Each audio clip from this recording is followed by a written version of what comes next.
Hello les amis, aujourd'hui on va voir s'il existe encore de belles opportunités sur le YAM de Realty et pour cela on se rend directement sur le marché secondaire, là où les détenteurs de tokens Realty ont décidé de mettre en vente leurs propres propriétés.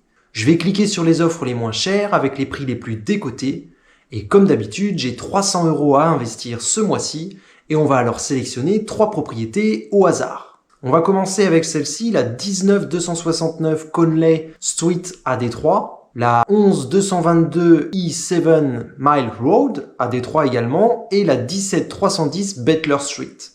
L'objectif est toujours le même, atteindre au plus vite les 600 € de revenus passifs mensuels et se constituer soi-même sa propre retraite. On va donc analyser ensemble chacune des propriétés et leur donner un score de confiance. À la fin, je te dirai si j'investis ou non et où j'en suis dans mes revenus passifs actuels. Tu retrouveras également en description mon Google Sheet gratuit avec les scores de toutes les propriétés que j'ai déjà analysées jusque-là. On commence donc avec cette maison individuelle située dans le quartier de Farwell à Détroit.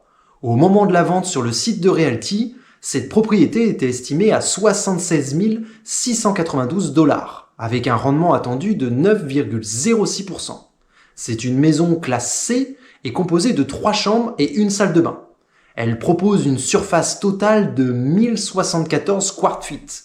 Il s'agit de l'unité de mesure aux États-Unis et qui ne correspond pas exactement au mètre carré en France, mais bon, cela va au moins te donner un repère sur le sujet.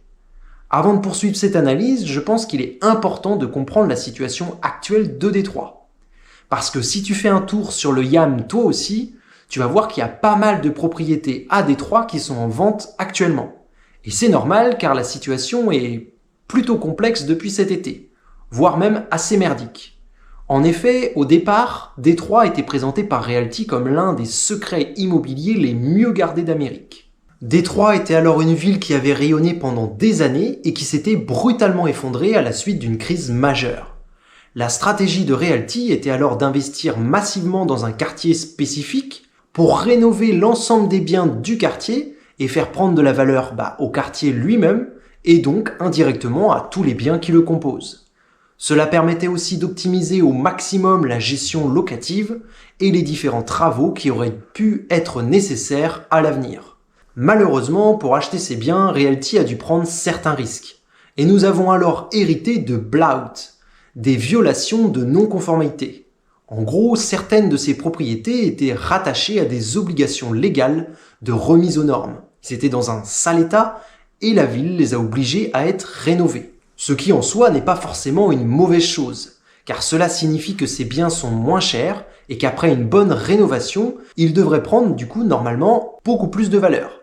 Là où ça a posé problème, selon moi, c'est que Realty a grossi trop vite et n'a pas forcément pris le temps de rénover l'ensemble de son parc immobilier.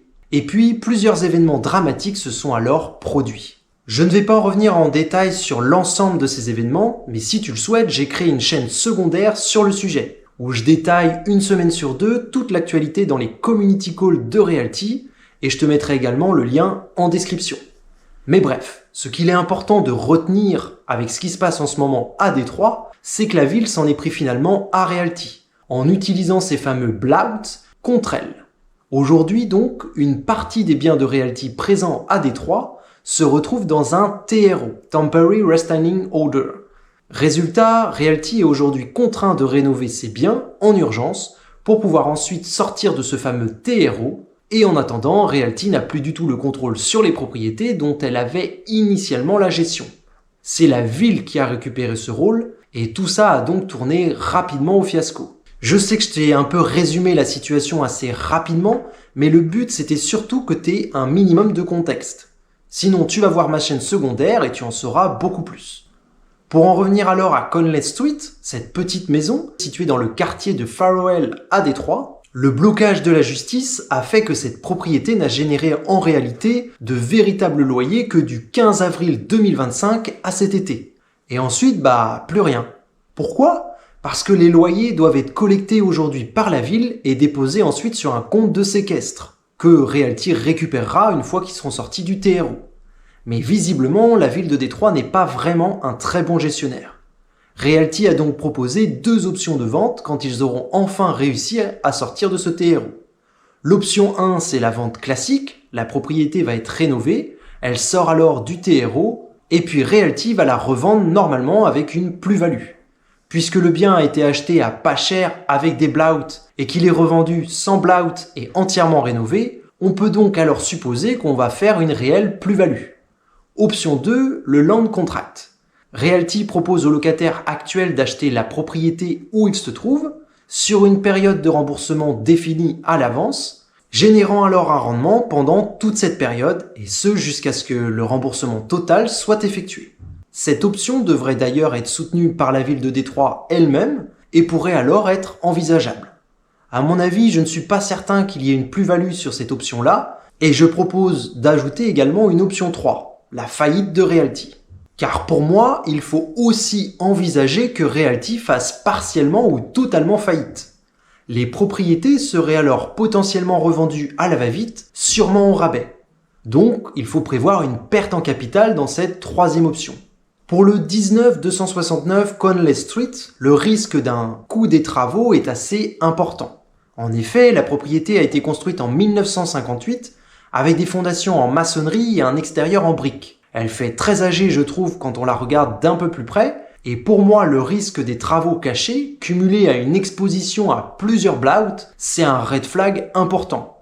Le budget initial de Realty était seulement de 5000 $, et pour moi, ce n'est clairement pas suffisant au vu des travaux qui seront sûrement nécessaires.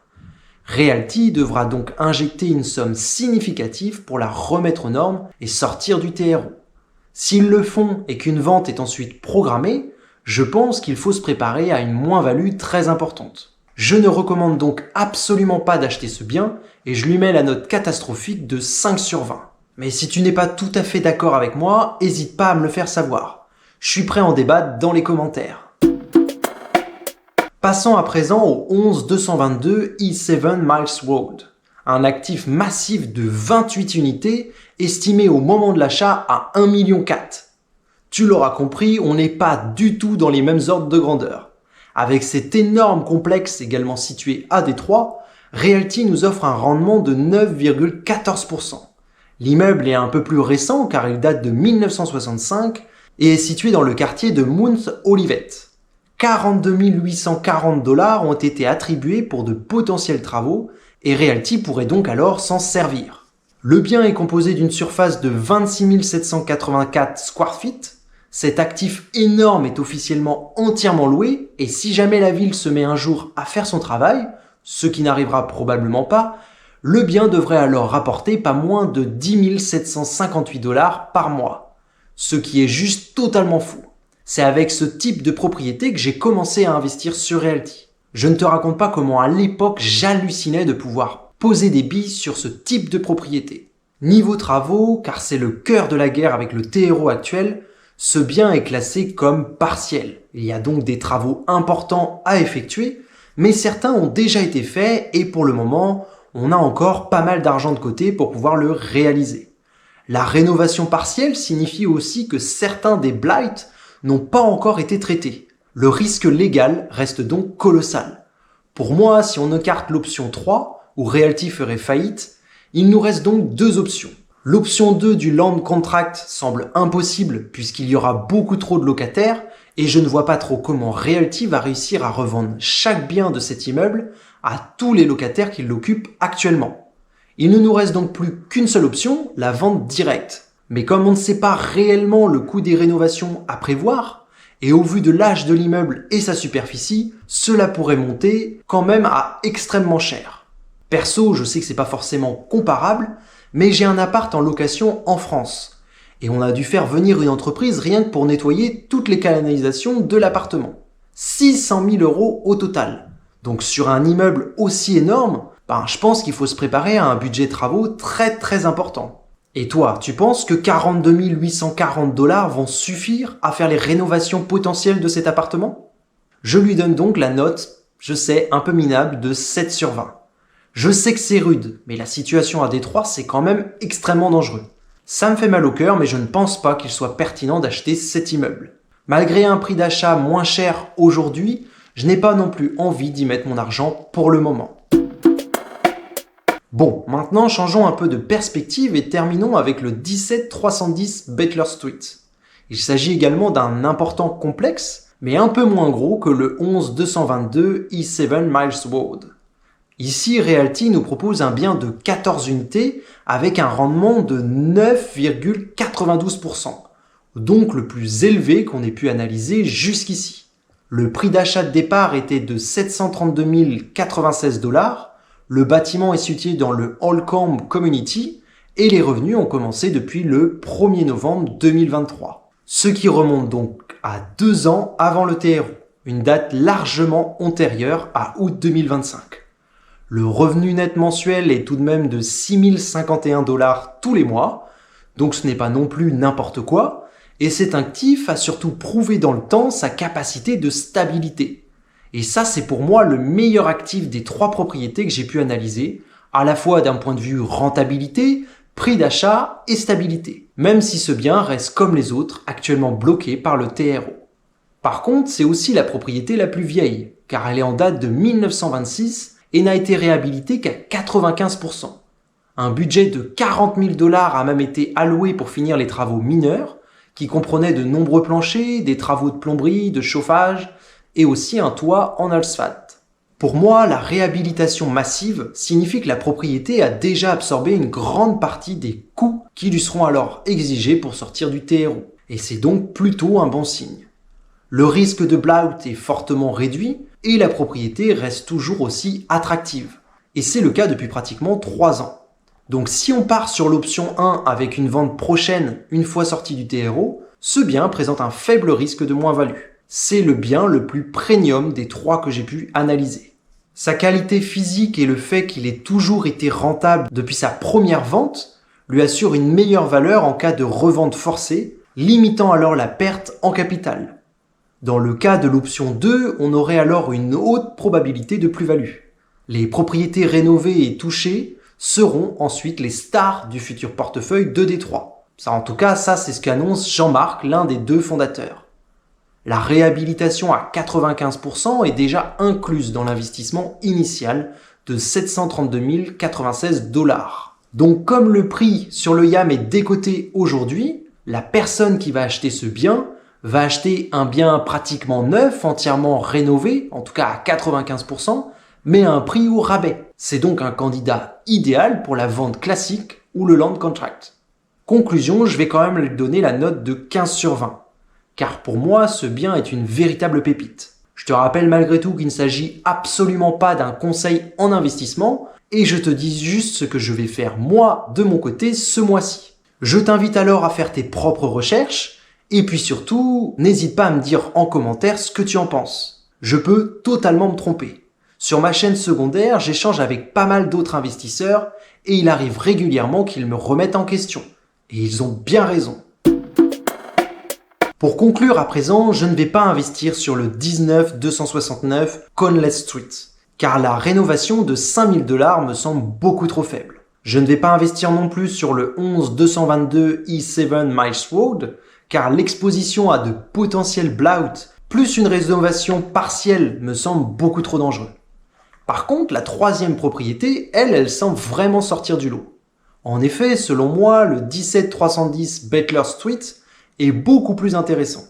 La propriété est mieux armée pour sortir du TRO grâce à une réhabilitation à 95%.